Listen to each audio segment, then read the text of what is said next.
Race to the federal election, it's on. Before May 3rd, the Judgment Day, high vis will be worn, hands will be shook and babies will be smooched as the major parties campaign hard to win Aussie hearts and minds. Here with her thoughts on democracy is democracy sausage enthusiast and professional gerrymanderer. It's the oracle of everything, Mel Buttle. Here she is. Hey Mel, I'm new to your country, so for someone like me, what is the process of voting in an election? Oh, it's simple, Max. All you do is you go to a primary school hall to perform your civic duty with a Keno pencil. Your fancy pen licence means nothing to this government. Yep. And then all our votes get stored in one of the most secure vessels of all, a cardboard box. And that night, TV is absolutely ruined while some blue and red bar graphs have a race, and then a man wins, and that man either makes Dad really happy or really angry. Either way, it's a great time to ask him if you can try his beer for the first time. I mean, it is ridiculous that we use pencils to vote, isn't it? It is, Kate. It's nonsense. But I have checked with the AEC on this, and they say pencils are used because they don't run out, they can be stored easily between elections, and they work better in tropical areas. Great.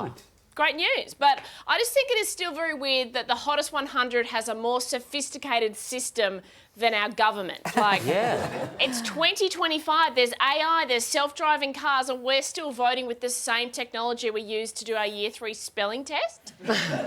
Doesn't make sense. It's weird. Now, speaking of Year 3 tests, Mel, I failed this question in social science, so here we go. What you know, the Senate, what does it do?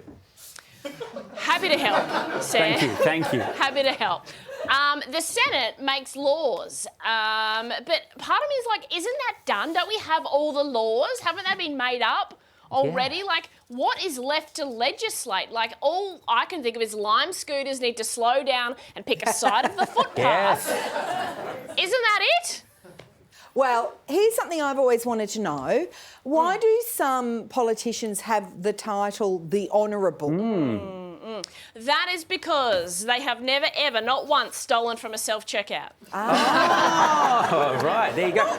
Now, the media, they're a great organisation. They obviously play a big role in the election. What do you think of their coverage of the big campaign? Yes, Mr Media, blowing your own trumpet once again. We're great over here. The talking haircuts, waiting. Great. Calm down, Sam. Your performance review isn't for months. It is nice, I think, seeing pollies on TV in their hard hats and their fluoro. It's amazing to watch them have a little dress up as normal people who've never once been in the chairman's lounge. If you had to pick, what's your favourite bit of all of this? I like this stage of the campaign.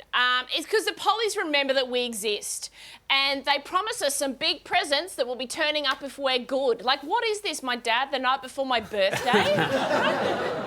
So from here on in, the promises will be coming thick and fast. They'll say things like, we're going to fix housing affordability. Mate, you can't even fix the potholes on my street. OK, let's start small.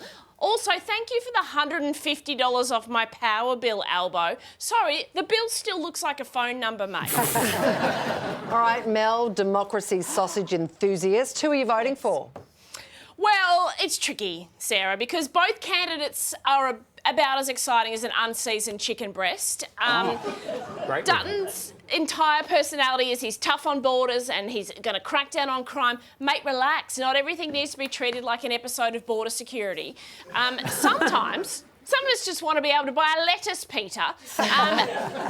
Then there's Albo, and his whole thing is, oh, I grew up in Housing Commission. Great, we get it. You drop that all the time. You say that more than my mum drops. Back in my day, we drank from the hose and we all survived. It's time to bring out the democracy chicken breast. Exactly. Thank you, Mel. Thank you, Thank you, my pleasure.